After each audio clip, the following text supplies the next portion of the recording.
Welcome to Vet Image Lab.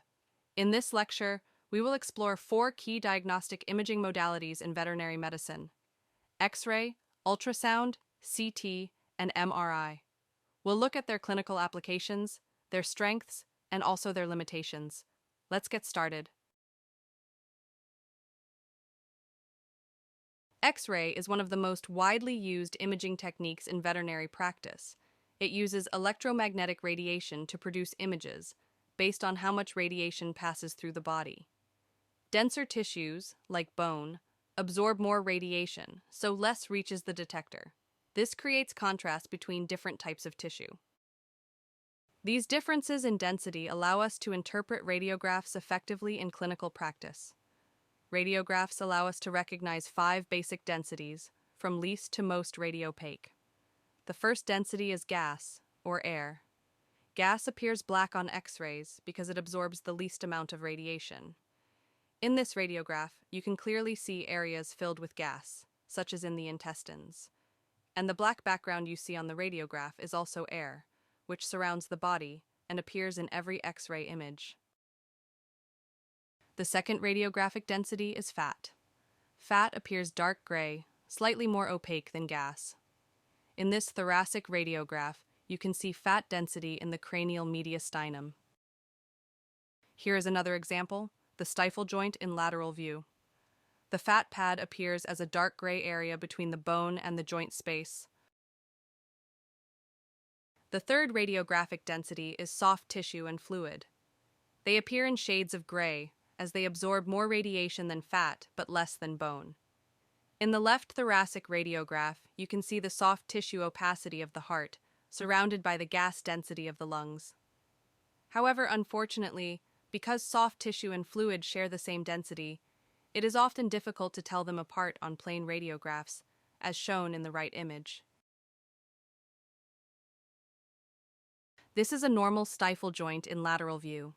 If you look closely, the joint cavity and the patellar ligament show a soft tissue opacity, while the fat pad in the center appears slightly darker with a fat density.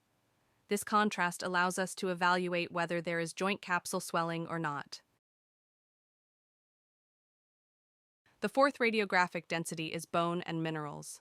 They appear white on radiographs because they are highly radiopaque and absorb much more radiation than soft tissue or fat.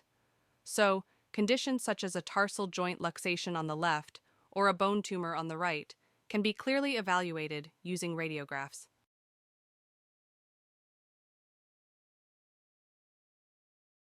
Finally, metal or contrast media, which appear bright white, since they completely block the X-ray beam. This makes it possible to check on X-rays if surgical implants are properly aligned with the bone after surgery. In addition, contrast agents have a radiopacity similar to metal. They block X-rays strongly and appear bright white on the image. So, contrast agents create a clear outline of the organ, making its lumen and wall easier to evaluate. In this case, the contrast medium fills the esophagus, clearly outlining their lumen and wall in bright white and enhance the visibility of the esophagus. This type of study is called an esophagram.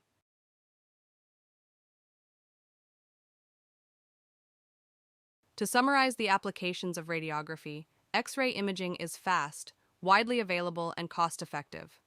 It is particularly useful for evaluating high-contrast structures, such as bones and joints. In the thorax, X-rays play a key role in diagnosing lung diseases and pleural effusion. And thanks to the dark background of the lungs, changes in heart size and shape can also be easily evaluated, which helps in the diagnosis of cardiac conditions. What about the evaluation of abdominal organs?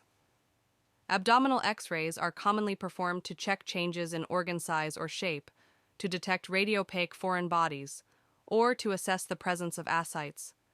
However, they provide limited contrast for soft tissues, making it difficult to evaluate each organ in detail. Especially, as you can see in the right image, if there is peritoneal effusion, the abdominal organs become almost invisible on radiographs. So, X-rays are mainly used as a screening tool to detect overall abnormalities. For more accurate evaluation of soft tissue organs, ultrasound or CT is often used as a complementary imaging tool. Now let's explore ultrasound. Along with X-rays, ultrasound is one of the most commonly used imaging modalities in veterinary medicine. It works by sending high-frequency sound waves into the body and constructing an image from the echoes that are reflected back from tissues. Ultrasound provides excellent soft tissue resolution, making it especially useful for abdominal imaging. It allows us to evaluate organs such as the liver, kidneys, intestines, and bladder in great detail. Ultrasound is also valuable in detecting soft tissue masses, and it helps differentiate between tumors, cysts, and abscesses. Another important strength of ultrasound is that it provides real-time imaging. This is particularly crucial in echocardiography, where we can directly evaluate heart function, valve movement, and blood flow. Ultrasound does not use radiation, so essential for fetal development tracking in pregnant animals. However, ultrasound has some limitations. It cannot penetrate bone or air-filled structures, meaning it is not useful for lungs or brain imaging. But recently it is used for lung pathology. It is highly operator dependent, so image quality depends on the examiner's skill level. Despite these limitations, ultrasound is an indispensable tool for soft tissue evaluation and real-time diagnostics. Now let's talk about CT, or computed tomography. Like X-rays, CT also uses ionizing radiation. However, instead of producing a single projection, it generates cross-sectional images, allowing us to evaluate structures without superimposition. While X-rays can only differentiate 5 basic radiographic densities, CT provides a much wider grayscale. In CT, water is set to 0, and other tissues are measured relative to this value by using Hounsfield units, or HU. This enables precise discrimination of even subtle differences in tissue density. Another advantage of CT is its very short scan time and rapid image acquisition. This makes it possible to capture different phases after contrast injection. In this patient with a cranial mediastinal mass, contrast-enhanced CT clearly demonstrates the internal characteristics of the lesion. The center of the mass shows fluid attenuation, while the peripheral region is contrast-enhanced. This allows us to evaluate the nature of the tumor more precisely.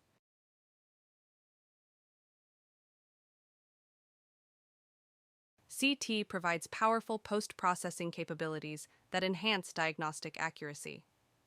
With multiplanar reconstruction, or MPR, images can be reformatted in different planes, such as sagittal, coronal, or oblique views, without rescanning the patient. This allows for a more comprehensive evaluation of anatomical structures. Maximum intensity projection, or MIP, highlights dense structures like bone and contrast-filled vessels, making it useful for angiography.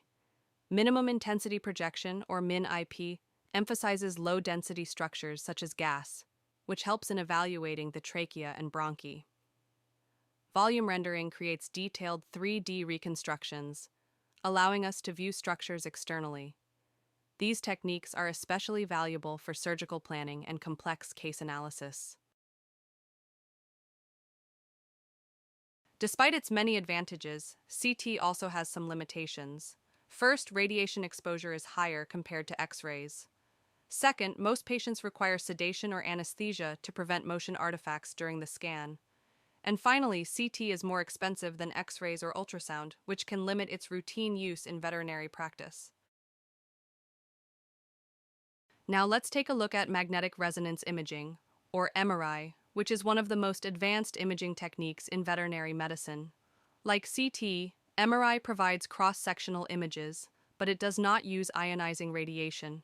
Instead, MRI relies on strong magnetic fields and radio waves to create highly detailed images.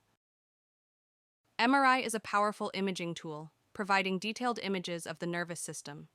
Here you can see a pituitary tumor in this patient. The lesion is clearly visible thanks to the high soft tissue contrast of MRI, which makes it possible to assess its size, location, and relationship to surrounding. MRI is also highly effective for evaluating soft tissues. It provides excellent detail for detecting injuries of muscles, tendons, and ligaments. In oncology, MRI plays a key role in tumor detection and characterization, offering superior contrast to assess tumor margins and infiltration. It is also valuable in joint disorders, helping us detect ligament tears and cartilage damage that are not visible on X-rays or CT. In clinical practice, CT and MRI are often used together since they provide complementary information.